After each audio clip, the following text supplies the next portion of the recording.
Hai, assalamualaikum guys. Ketemu lagi di Kicau Channel. Kali ini kita akan kembali mengikuti petualangan Abu Nawas bersama Baginda Raja Harun Ar-Rasyid. Bagaimana kisahnya? Ayo kita ikut bersama. Tapi sebelumnya jangan lupa subscribe, like dan komen. Yuk kita gaskan. Pada suatu hari Raja Harun Ar-Rasyid sedang gelisah dengan sikap Abu Nawas. Beberapa kali Abu Nawas telah membuatnya malu di depan para pejabat kerajaan. Berlatar belakang dendam inilah akhirnya Raja hendak membuat jebakan terhadap Abu Nawas. Jika Abu Nawas gagal menghadapi jebakan tersebut, maka hukuman akan diberikan kepadanya. Maka dipanggillah Abu Nawas untuk menghadap Raja Harun Ar-Rasyid. Setelah melewati beberapa penjaga, sampai juga Abu Nawas di istana kerajaan. Sang raja lalu memulai pertanyaannya. Wahai Abu Nawas, di depan mejaku itu ada sepanggang daging ayam yang lezat dan enak dilahap, tolong segera ambilkan. Abu Nawas tampak bingung dengan perintah tersebut, karena tak biasanya dia disuruh mengambilkan makanan raja. Mungkin raja ingin menjebakku, aku harus waspada, kata Abu Nawas dalam hati. Abu Nawas pun akhirnya menuruti perintah itu. Setelah mengambil ayam panggang sang raja, Abu Nawas kemudian memberikannya kepada raja. Namun, sang raja belum langsung menerimanya. Ia bertanya lagi, Abu Nawas, di tangan kamu ada sepotong ayam panggang lezat, silahkan dinikmati. Begitu Abu Nawas hendak menyantap ayam panggang tersebut, tiba-tiba raja berkata lagi, tapi ingat Abu Nawas, dengarkan dulu petunjuknya. Jika kamu memotong paha ayam itu, maka aku akan memotong pahamu, dan jika kamu memotong dada ayam itu, maka aku akan memotong dadamu.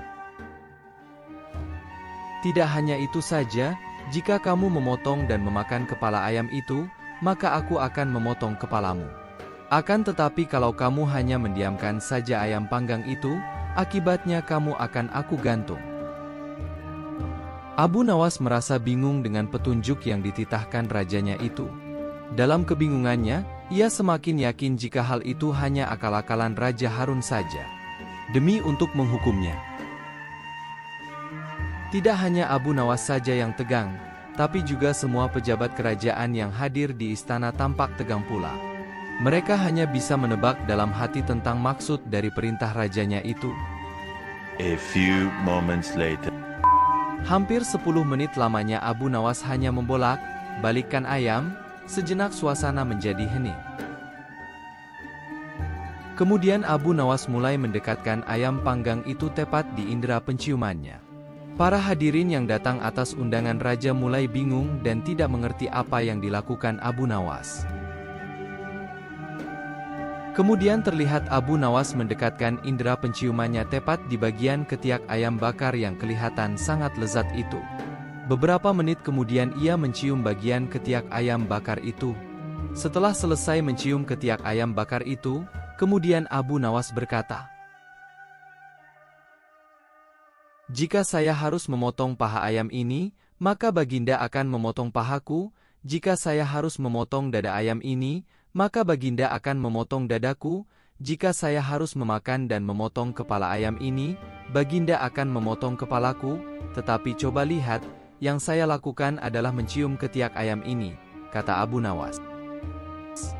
Apa maksudmu, wahai Abu Nawas? Tanya Baginda. Maksud saya adalah kalau saya melakukan demikian maka Baginda juga akan membalasnya demikian, layaknya ayam ini. Nah, saya hanya mencium ketiak ayam panggang ini saja, jelas Abu Nawas. Sontak saja penjelasan Abu Nawas itu membuat suasana yang tegang menjadi tampak tak menentu. Para pejabat yang hadir menahan tawa, tetapi ragu-ragu karena takut dihukum raja. Sementara itu, raja yang mendengar ucapan Abu Nawas mulai memerah mukanya. Raja tampak malu untuk kesekian kalinya. Untuk menutupi rasa malunya itu, Beliau memerintahkan Abu Nawas untuk pulang dan membawa pergi ayam panggang yang lezat itu. "Wahai Abu Nawas, cepat pulanglah, jangan sampai aku berubah pikiran," kata raja. Setibanya di rumah, ia mengundang beberapa tetangganya untuk berpesta ayam panggang.